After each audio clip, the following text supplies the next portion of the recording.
Hello, business analysts. Welcome back.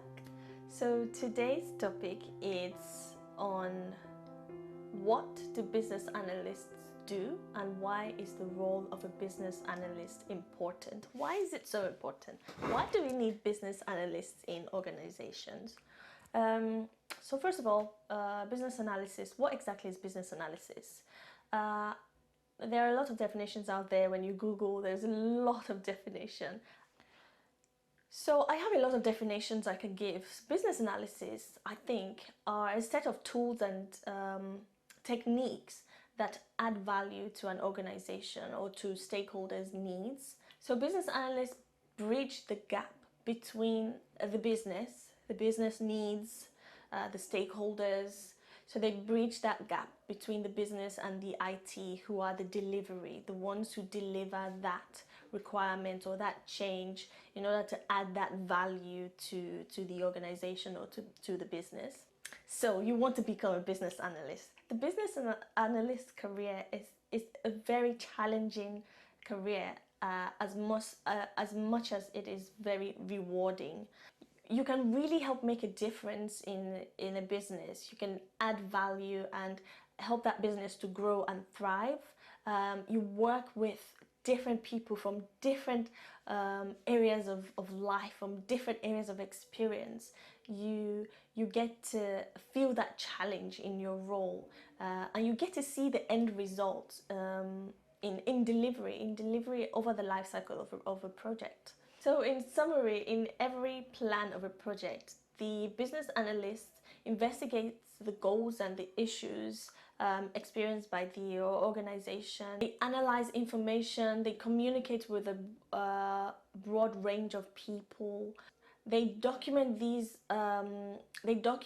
findings, they evaluate solutions, and they implement these solutions. And then the requirements that they gather from these steps are used to build and modify to implement that change. Sorry, I'm looking for my notes here just so that I remember exactly what I'm saying. So as business analysts bridging that gap, a lot of the times many people may not really know exactly what IT brings. What exactly does IT do? What exactly what impact does IT have in an organization? So this is exactly where the business analyst comes in to bridge that gap. By translating, by gathering, collating, eliciting requirements from stakeholders in their own language, and then the business analyst goes and performs the magic and transforms or translates those requirements gathered from the business into the technical terms that the IT are able to understand and also transform to deliver that change. I hope my explanation is good enough for you guys.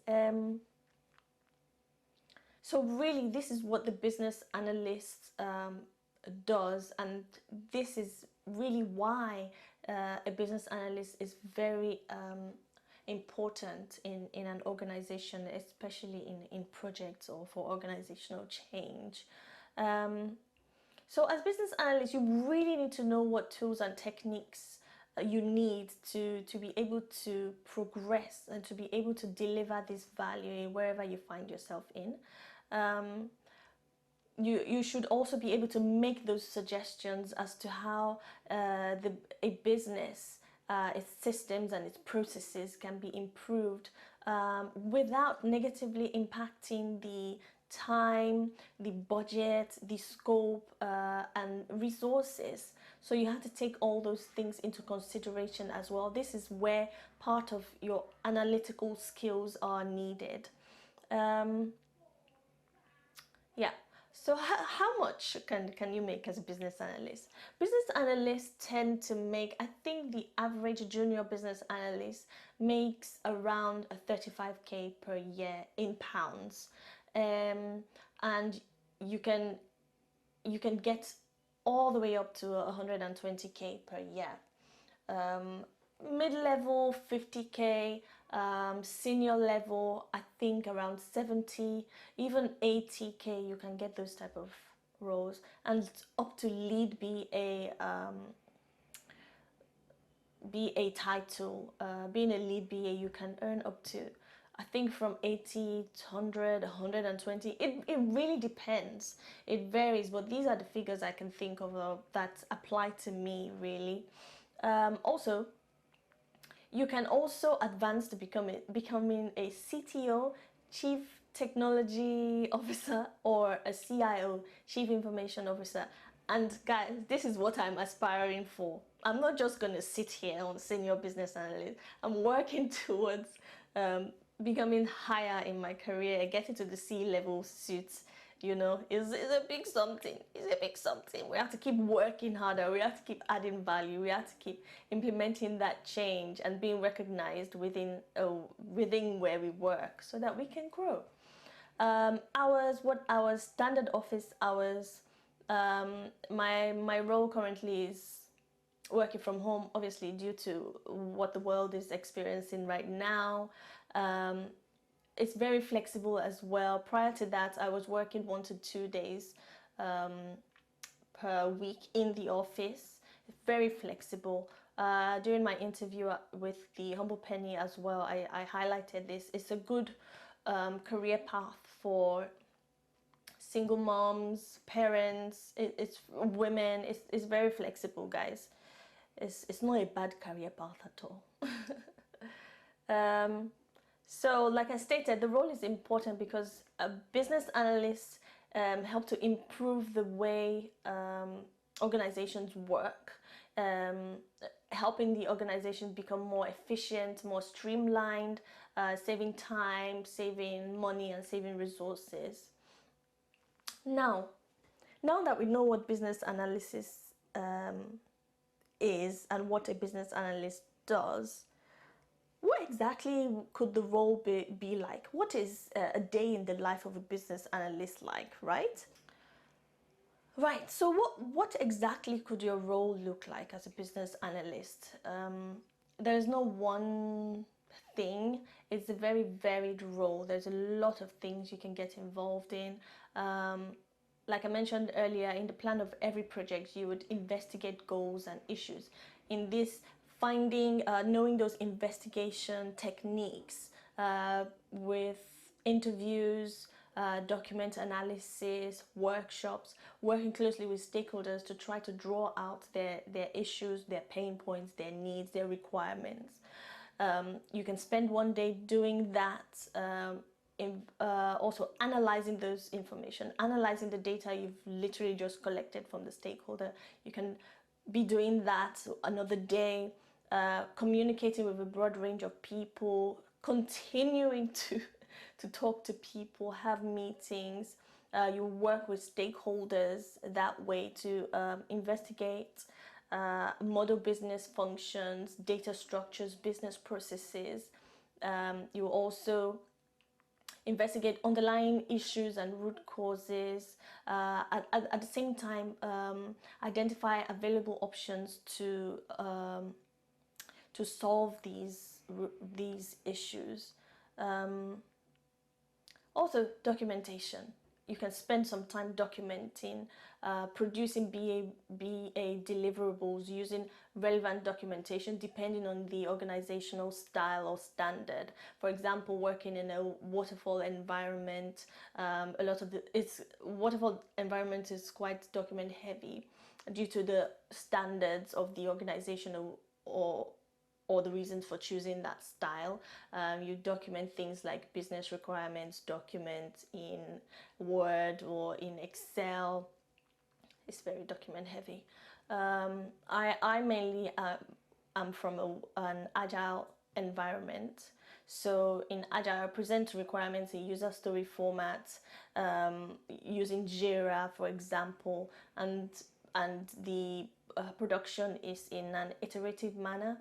Another time, you can also be facilitating stakeholder meetings, workshops, like I said, and you will also be required to present your findings verbally in presentation, and also communicating to the business in writing, the email,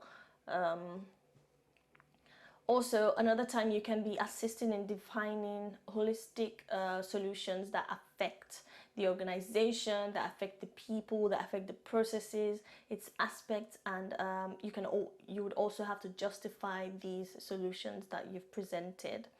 So that really, these are the various things you'll be doing. You'll also be working closely with your team, working closely with the project manager, working closely with users of systems, shadowing, understanding what their processes are, really working closely with them, using the soft skills. So, right. So I've literally just talked about what could your role look like. Next, you need to have the technical skills. The business analyst techniques which help you to investigate, which help you to have that interaction with your stakeholder, which help you to analyze a business area. For example, such techniques include environmental analysis techniques such as PESTLE, such as SWOT analysis, process modeling. At the same time, you'd also, with process modeling, like I mentioned in my previous video, learning to use these tools such as Visio to model your processes. You also need to be proficient in using manual and automated tools to record the relationships and use of information within the organization, such as ERD, class diagrams, use cases. Like I mentioned before, you also have to be proficient in developmental approaches, such as applying different development approach, such as the iterative methodology. Like I mentioned, Agile Scrum is one type of iterative methodology, and then you also have SAFe as one type of iterative methodology. Another developmental approach is the traditional sequential methodologies such as waterfall or V model. So you try to be familiar with these approaches. Also be familiar with prototyping exercises to demonstrate the potential benefits that you're applying to a business change in order to meet that business need. Yeah, that's it. I'm just like really good. So the next thing you also need to have are your soft skills. What exactly do you need after understanding what the business analysis role entails? You know what technical skills you need. Now comes the soft skills, which is really, really important. You have to remember you're a person, and then you're interacting with people. Remember first that you're human. Yes, this is what I apply to myself because I'm an introvert. So I've had that challenge. I'll talk about this in another video. So honing on your soft skills include analytical skills. Be able to systematically break down problems into component parts and identifying the relationship between each component part. This is where the analysis comes in your job title. So you'll be able to use the right tools to be able to solve problems by using your analytical thinking. You also need to have attention to detail, your written expression and emails, and your verbal expression. So you need to have top communication skills. It's a very people interacting career. So your communication skills is the top one, right? So be able to engage stakeholders, be able to clearly express project activities to stakeholders. Another soft skill is stakeholder engagement and analysis. It kind of relates with communication skills, because how can you engage stakeholders without having the right communication skills, right? This is why I said the top thing to have as a soft skill is your communication skills. With communication skills also comes empathy, emotional intelligence. So there's a lot of things that fall under having good communication skills. with stakeholder engagement, look at how to establish relationships with your stakeholders. Look at how you analyze stakeholder perspective. Stakeholders comes from different areas of the business, from different cultures, different backgrounds. You have to understand their perspectives and views. Not everybody has the same view, so you have to work with that.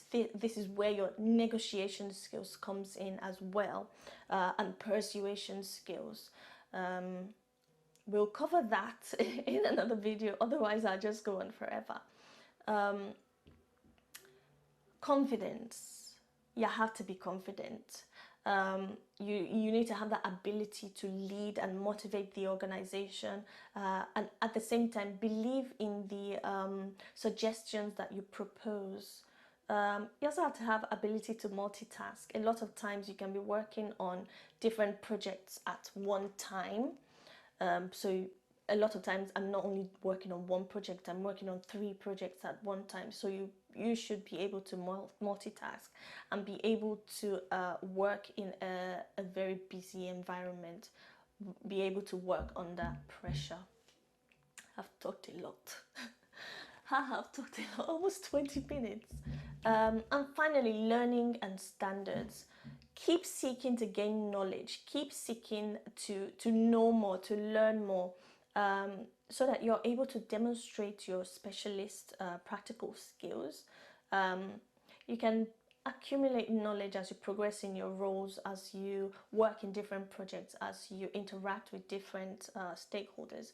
This is how you accumulate knowledge. That's why I said at the start of the video, you learn on the job, really. So yeah, I hope I've been able to help to describe really what what you get involved in as a business analyst. In my next few videos, I'll be recording myself actually while I work, do a day in the life of a business analyst. As it varies, so it'll just be one day. We'll see. Well, I'll find one day where I'm actually really busy. But yeah, like I mentioned, a very rewarding career on the ching on the money side, as well as on the value added. So you get a lot of reward from that. That's the end of my video. I hope you've enjoyed this, and I hope you feel more, if you want to become a business analyst, I hope you feel more motivated to take on the role, to put in the work, to become that top BA that you want to be, that you want to work towards. Yes? Yes. Thanks guys, I'm gonna end it there. See you in my next one. Stay blessed.